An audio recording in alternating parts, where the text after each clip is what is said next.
divorced 6 times.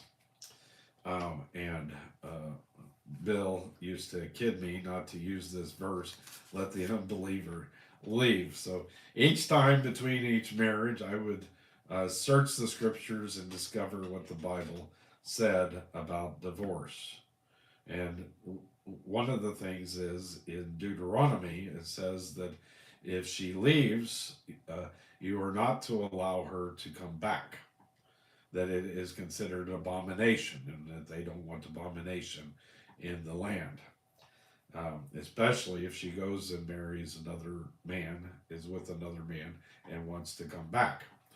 And so you could that could be she has left the home and committed adultery, not necessarily marriage, but and so there is a I had an incident like that where the wife um, wanted me back after and but I, God showed me that that would be an abomination to take that person back.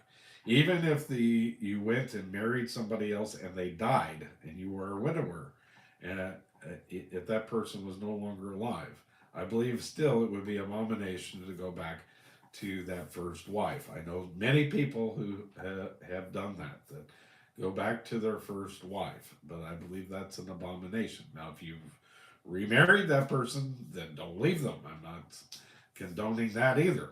And don't make two wrongs either. But if you're in this situation where you're considering remarrying somebody who that you were married to in a previous marriage, don't.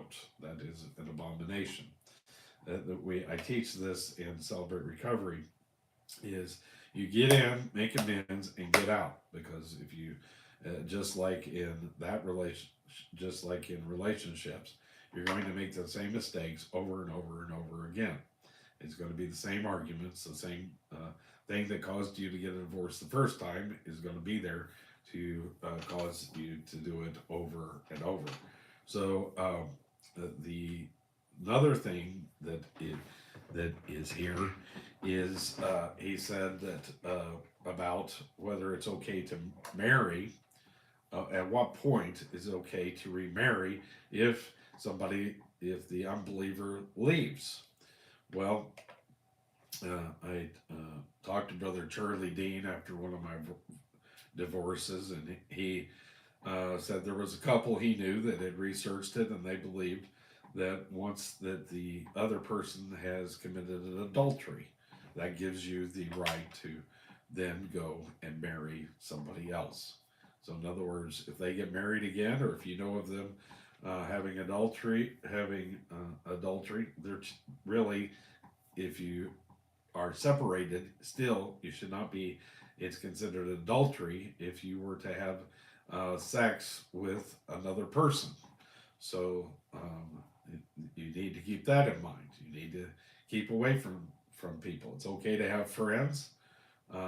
It's okay to have platonic relationships with the opposite sex, but as far as having relations with another person, that would be adultery.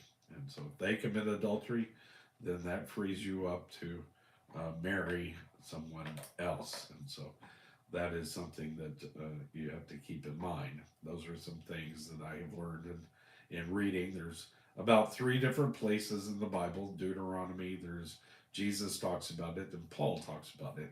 And you really need to take all into conclusion, or you will run awry with this theory. And I can see why that lots of times the church doesn't know what to do with divorced people. They treat them unfortunately like the plague. But I see here in these sections where that Paul, it talks about that a Jewish man was not a man unless he was married. That my wife, I always say, gives me uh, providence. She gives me a she gives me a standing, a moral standing that I would not have as a divorced man.